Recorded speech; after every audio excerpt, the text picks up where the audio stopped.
Eleições 2018, escolherá tu e confirme o nosso espaço democrático cidadão para você, eleitor, escolher os melhores candidatos no dia 7 de outubro. É a maior cobertura de um processo eleitoral aqui feito na Bahia, com 70 horas de conteúdos exclusivos, os principais candidatos, governo, Senado e também Presidência da República já estiveram e estarão aqui com a gente. Hoje recebemos novamente o candidato do PSOL à presidência, Guilherme Boulos. Ele é o mais jovem entre os candidatos à presidência da República. Ele é escritor, ele é formado em filosofia e ele é formado em psicanálise também. Seja bem-vindo, Guilherme Boulos. Obrigado, Pablo. Obrigado pela oportunidade novamente. Obrigado, Matheus. E é importante que a TV Aratu abra esse espaço democrático para que os eleitores possam conhecer as propostas dos candidatos, as diferenças que existem entre essas propostas. Matheus Carvalho, nosso gerente de jornalismo, especialista em política, integrante da comissão do Linha de Frente, também faz parte dessa entrevista com Guilherme Boulos. Eu quero perguntar ao candidato Guilherme Boulos. Ontem vi uma notícia que 7.000 obras no Brasil estão paradas. Isso representa desemprego, representa uma redução da economia. O que é que o senhor propõe para essas obras serem retomadas, ou elas estão paradas por responsabilidade de quem? Vamos lá, Pablo. Primeiro quero aproveitar a oportunidade aqui para cumprimentar o Marcos Mendes, nosso candidato ao governo da Bahia, para cumprimentar o Fábio Nogueira, nosso candidato ao Senado, e o Wilton Coelho, vereador de Salvador e que hoje é candidato a deputado estadual. Olha, a responsabilidade para que essas obras hoje estejam paradas é de uma política criminosa aplicada pelo desgoverno do Michel Temer. É a política que só sabe falar em cortes quando se trata do social. Então, o que nós vimos acontecer? Aprovaram a PEC do teto de gastos, que congela investimentos públicos no Brasil, inclusive em saúde e educação, pelos próximos 20 anos. Fizeram uma política de ajuste fiscal. É a política da tesoura, a famosa política da tesoura. Corta tudo. Quando o Estado deixa de investir, olha a irracionalidade da coisa. Quando o Estado deixa de investir, isso para a obra, retira emprego e reduz a renda da população. Quando o povo tem menos renda, o povo consome menos. E ao consumir menos, o Estado também vai arrecadar menos. Então, a política de ajuste fiscal vai gerar um novo desajuste fiscal. É isso que tem acontecido. Eles disseram, vamos cortar, porque com isso vai gerar confiança e o Estado vai poder voltar a investir depois. Nada mais falso. Eles só estão cortando e só aumentam os déficits, só aumenta a dívida pública. Veja que coisa. Em 2014, dezembro de 2014, antes de começar essa política insana, a dívida era 59% do PIB. Depois de 3 anos de corte, porque isso começou em 2015, já no governo da Dilma, quando bota o Joaquim Levy, e depois, com o golpe do Temer, do Meirelles, depois disso, hoje, a proporção da dívida com o PIB é 74%. É uma insanidade. E dizer que não tem dinheiro para investir é mentira. Não acredite nisso. Mas antes do governo Temer e antes do Joaquim Levy ter assumido a Fazenda, o país estava em boas condições? Olha, nós tínhamos críticas e tivemos aos governos da Dilma. Agora não se compara o Brasil de 2014 com o Brasil de 2018. O povo brasileiro sabe fazer essa diferenciação, né? Então, a política, os erros que foram feitos no governo da Dilma foi não ter enfrentado privilégios. E essa é a nossa diferença. A nossa candidatura é a única que tem disposição de enfrentar o sistema de privilégios. Por exemplo, já em 2012, ampliaram o chamado Bolsa Empresário, que é dar desonerações fiscais para grandes empresas. Quer dizer, desoneração fiscal não precisa mais pagar imposto, é a farra. Hoje isso está custando 283 bilhões de reais para o Estado brasileiro. É 283 bilhões que o Estado deixa de arrecadar e que poderia estar fazendo obra, poderia estar fazendo investimento em educação, em saúde. Só para que você que está nos assistindo tenha uma ideia, 283 bilhões é 10 vezes o Bolsa Família. O Bolsa Empresário custa 10 vezes o Bolsa Família. E ao invés de mexer nesses privilégios, a covardia desse governo, que mantém o sistema de privilégios, é querer tirar trabalhador do Bolsa Família, estão fazendo cortes, cancelar investimentos em saúde, educação, moradia popular, saneamento básico. É preciso ter lado. O argumento para essa desoneração, estamos com o candidato à presidência da República pelo PSOL, Guilherme Boulos. Um dos argumentos para essa desoneração que o senhor apontou é a possibilidade de isso gerar novos investimentos de empresários e novos empregos. O senhor discorda disso? Vocês viram isso acontecer no país? O presidente Michel Temer anunciou ontem no Twitter que 100 mil empregos foram gerados no mês de agosto. Não é uma boa notícia, Guilherme Boulos? O Temer é uma piada, né? Ninguém leva a sério o Temer no Brasil. Já virou até youtuber, fica fazendo videozinho de fofoca com os ex-aliados dele. Vai sair algum vídeo de Michel Temer, youtuber, como o senhor falou, sobre Guilherme Boulos? Será que tem alguma possibilidade? Olha, eu estou esperando, porque se sair é para apontar que eu sempre tive na oposição ferrenha a ele. Nós fomos contra o golpe que botou o Temer no poder. Enfrentamos nas ruas as medidas desastrosas que ele aprovou contra o povo brasileiro. Temer, se tiver dignidade para reconhecer isso, nada mal. Agora, esses videozinhos de quem estava com ele, depois traiu, essa fofoca de novela mexicana, com a gente não. A gente não faz parte desse clubinho. Agora, qual é a questão que precisa ser colocada? Isso não gerou emprego.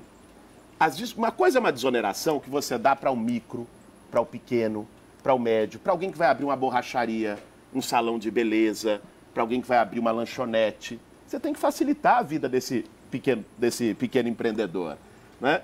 Outra coisa é você dar desonerações milionárias para a JBS, para grandes empresas, sem nenhuma contrapartida de emprego, porque foi isso que aconteceu. Sabe como foram negociadas essas desonerações? Grande empresa financiou campanha eleitoral de um monte de deputado. Depois o deputado foi lá e aprovou a desoneração no Congresso para pagar a conta. A gente sabe como funciona, vamos dizer o português claro aqui. Financiamento de campanha eleitoral, depois quem paga a banda escolhe a música e quem está eleito vai atender o interesse de quem pagou e não de quem votou. É essa esculhambação que a gente vai enfrentar. Uma das propostas principais do PSOL é aumentar o número de consultas ao povo através de plebiscitos e referendos. Quais são os temas que o senhor acha que devem ser... As medidas devem ser tomadas através desse tipo de iniciativa? Primeiro, Matheus, te dizer que esse sistema político está podre. O sistema político brasileiro se tornou um toma lá da cá e um balcão de negócios. A maneira de se construir governabilidade é quem é eleito presidente da República troca cargo e ministério por voto em Congresso. Isso gerou uma profunda desilusão, desesperança na sociedade brasileira. Eu tenho andado o país nos últimos 5, 6 meses, passei por 24 estados brasileiros e tenho visto nos olhos das pessoas, nas palavras das pessoas, a desilusão completa com esse sistema político. A gente é parte dessa indignação. As nossas candidaturas do PSOL, do PCB, a minha candidatura à presidência da República é expressão dessa indignação. E é por isso que a gente tem dito que o povo tem que vir para o centro da decisão. Nós não queremos governar com negociata lá na Praça dos Três Poderes entre presidente da República e presidente do Congresso. Nós não vamos governar desse jeito.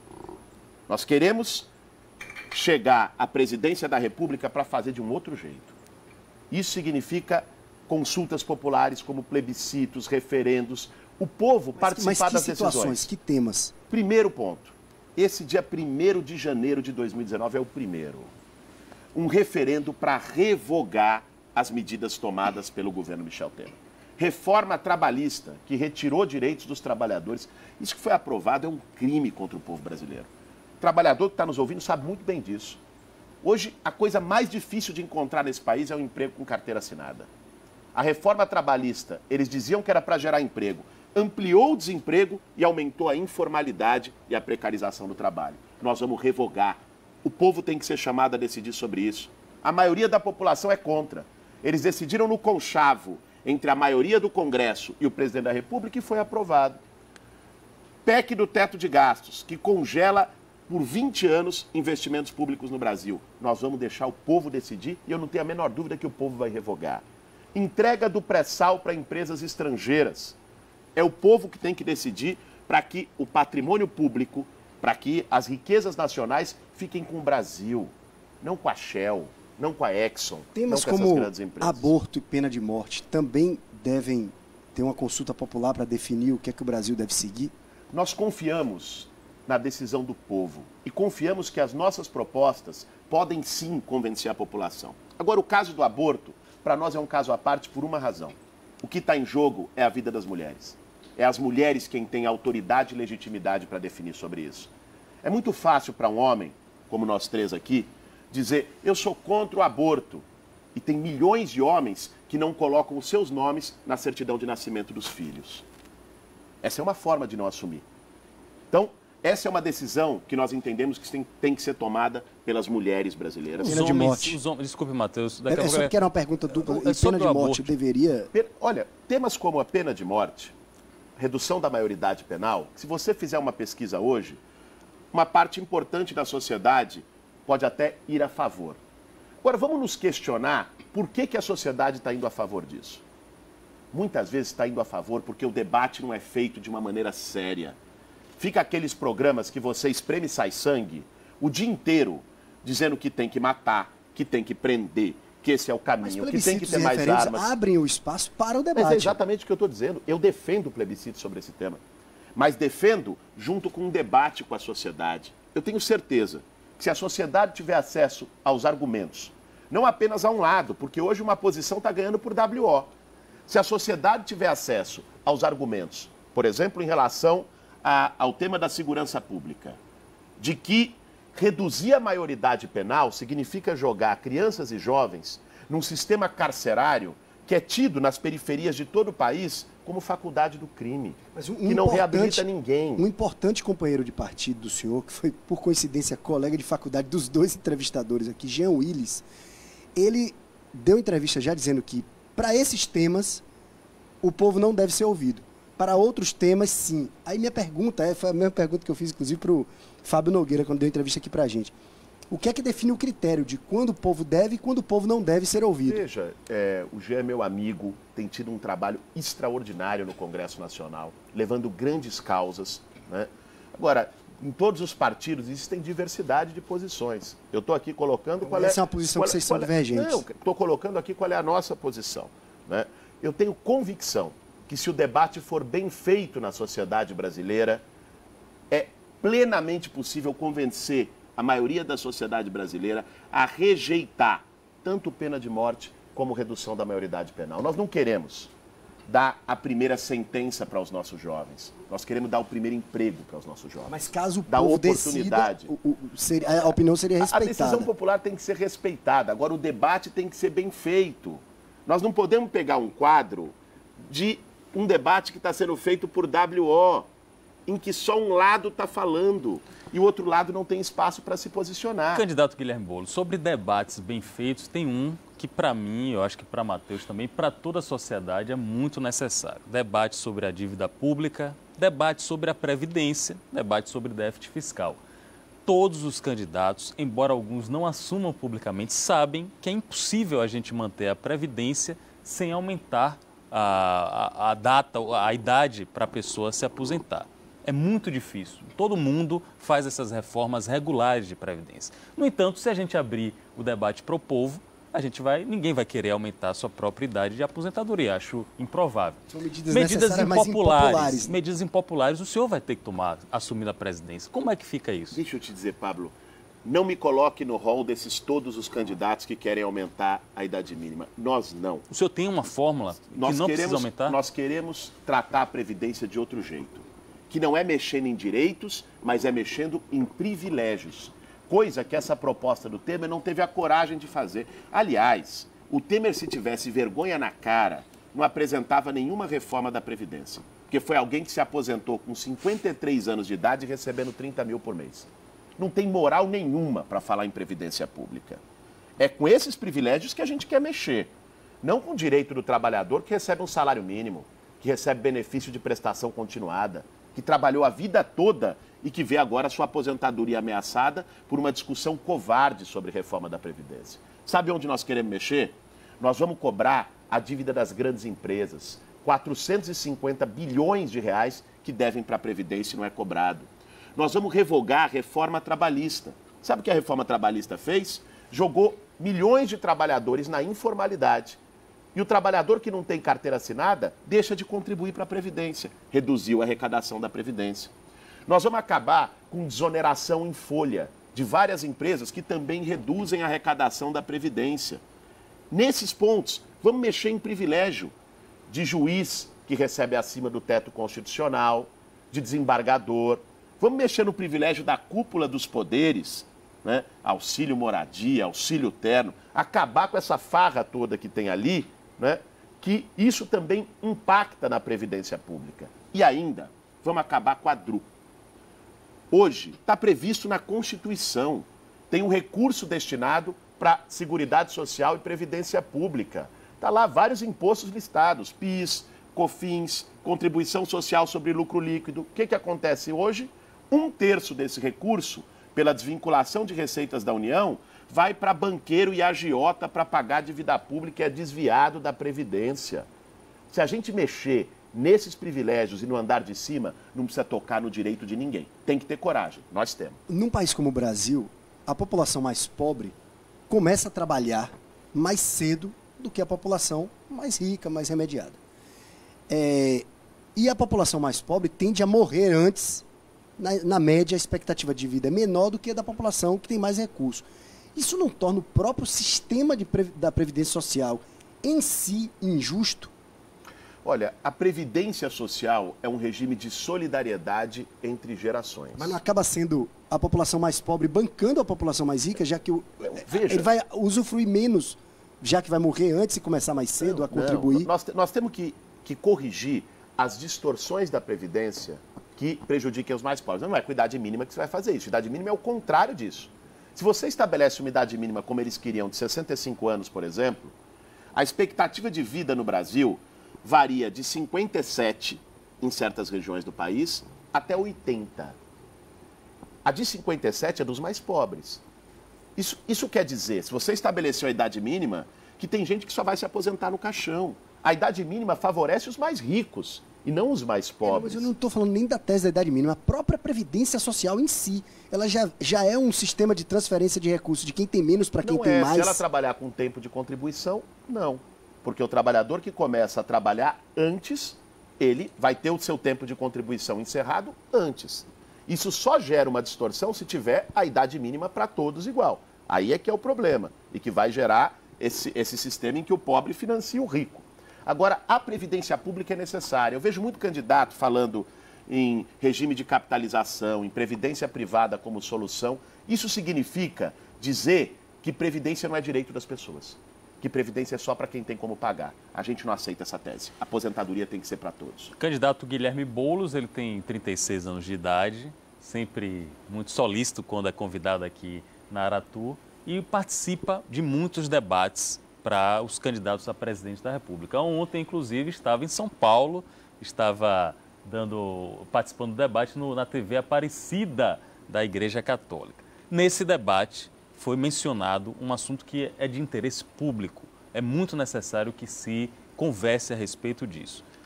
Quebra de patente.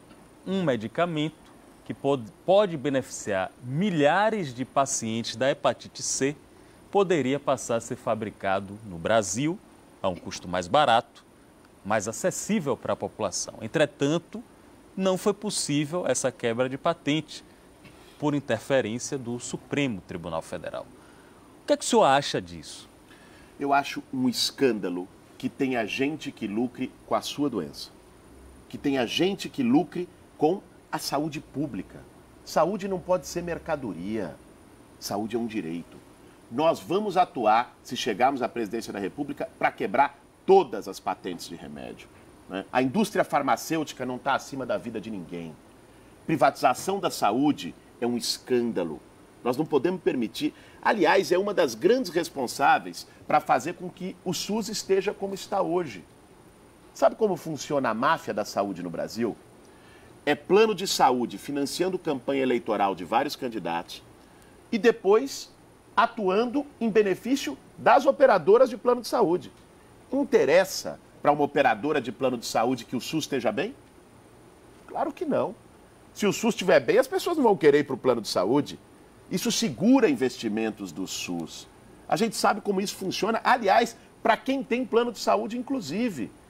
A Agência Nacional de Saúde Suplementar, a ANS, que deveria ser a agência reguladora dos abusos dos planos, contra os abusos dos planos, essa agência está capturada, é dirigida por gente indicada pelos planos de saúde.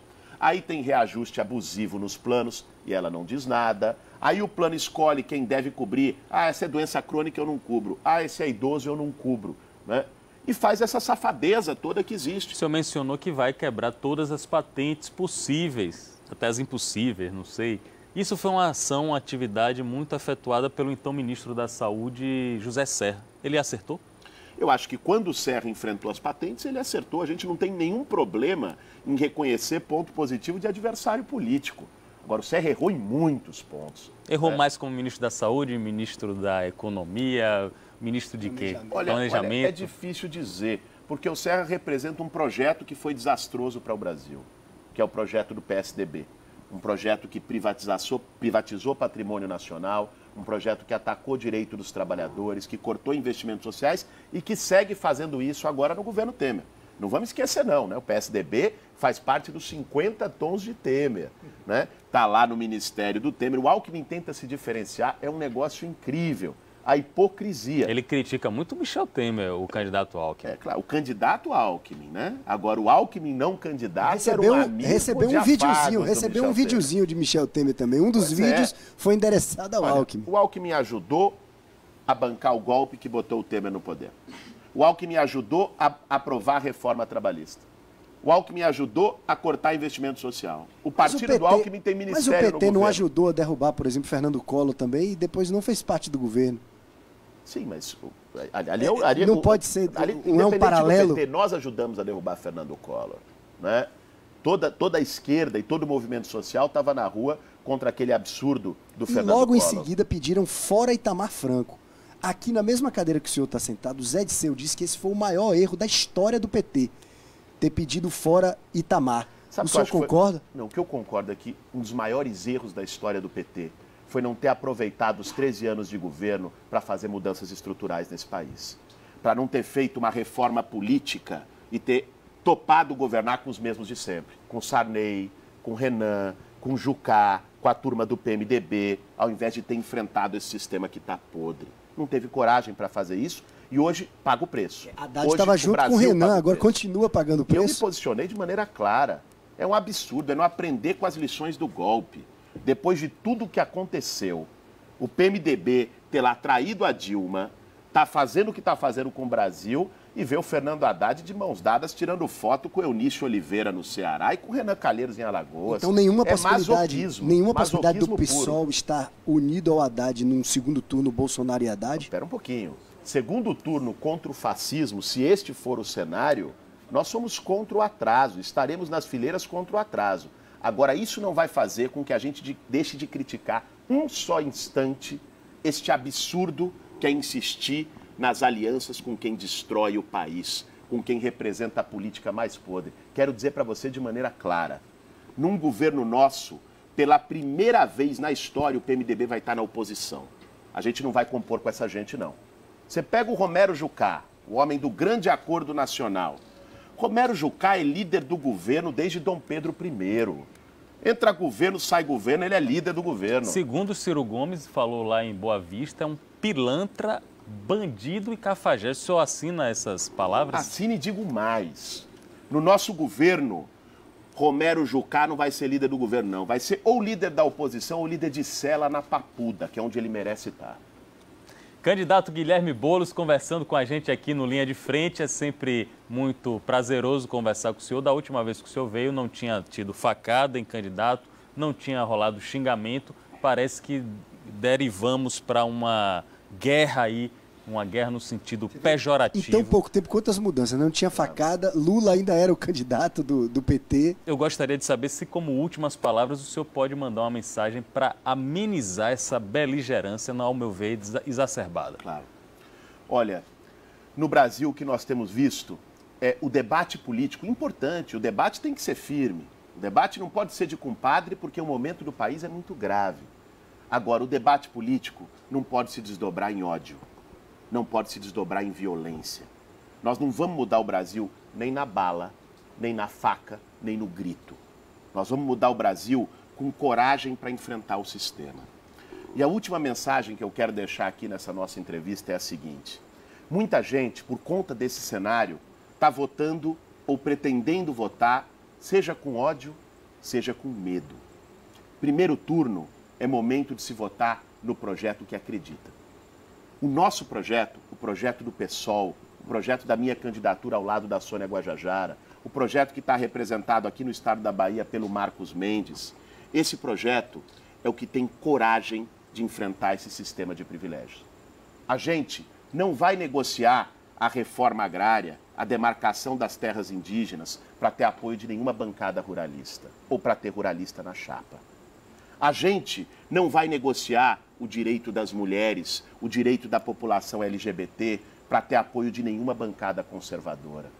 A gente não vai negociar a luta do sem-teto para ter apoio de empreiteira ou de especulação imobiliária.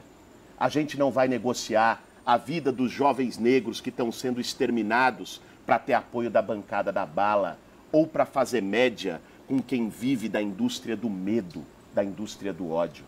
A nossa candidatura é aquela que representa a coragem, a firmeza para enfrentar os privilégios e para enfrentar esse sistema. Por isso, quem concorda, quem não está disposto mais a ter no palanque a turma do PMDB, quem não está disposto mais a ver essa forma de governabilidade com os mesmos de sempre como algo natural e está disposto de verdade a assumir uma bandeira de enfrentamento ao sistema e plantar sementes para o futuro, tem que chegar lá no dia 7 de outubro e votar 50. É 50 neles. Candidato Guilherme Boulos, muito obrigado por sua participação. Matheus Carvalho também, muito agradecido por sua presença. A todos os colaboradores aqui da Aratu que fizeram esse programa, eu agradeço e parabenizo. Também aos militantes e coligados do candidato Guilherme Boulos, agradeço a gentileza. Um abraço a todos. Vamos votar certo no dia 7 de outubro, porque nas eleições de 2018 você escolhe Aratu e confirma. Valeu!